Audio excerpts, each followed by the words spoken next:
Hello, I am Mike Watt, and once again, I am talking to you from an empty room. And today we're going to talk about Exploitation Nation number 5.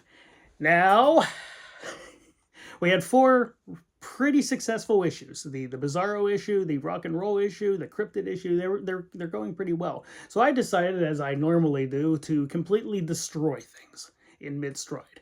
My pitch for issue 5 is a magazine that's dedicated to movies that don't exist.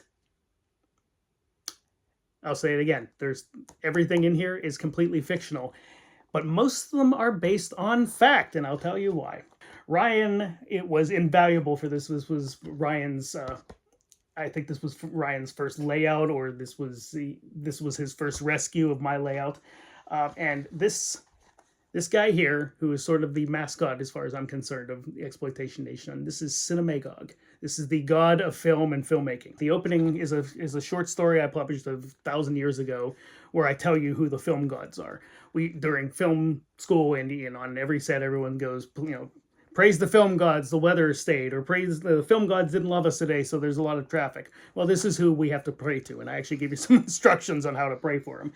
I gave Ryan a rough sketch of what I wanted Cinemagog to look like, and he gave this beautiful charcoal rendering, which we then gave to Philip R. Rogers, who turned it into this amazing thing. I love this so much.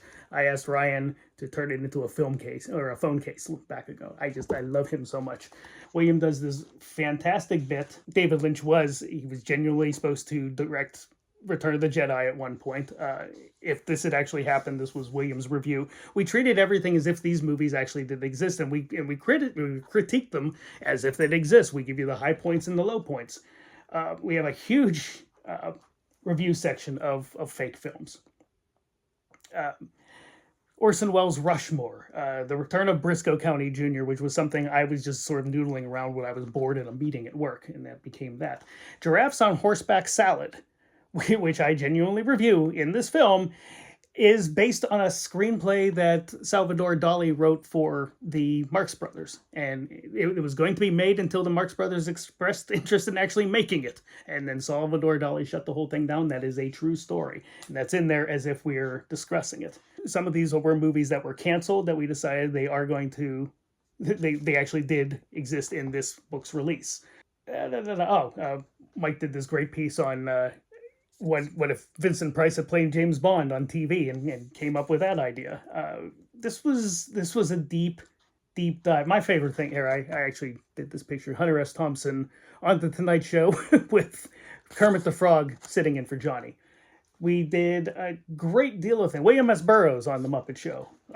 Brother Theodore on The Muppet Show. We've had people ask us if there's anything in here that's real. And we've had people insist that there are things in here that were real. We do review Sinbad as Shazam in here because everyone has that Mandela effect.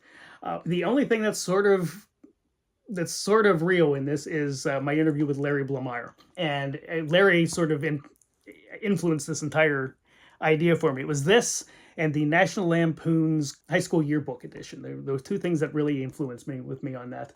Larry does these great covers of comic books that don't exist, so we treated them like they did exist, including his series on his characters from The Last Skeleton of Cadaver. We treated them as if they were all in existence to this day, and Larry was just an archivist dealing with this, and we had a good deal of fun with that. Larry was confused at first because we'd never met before, and I kind of just called him out of the blue.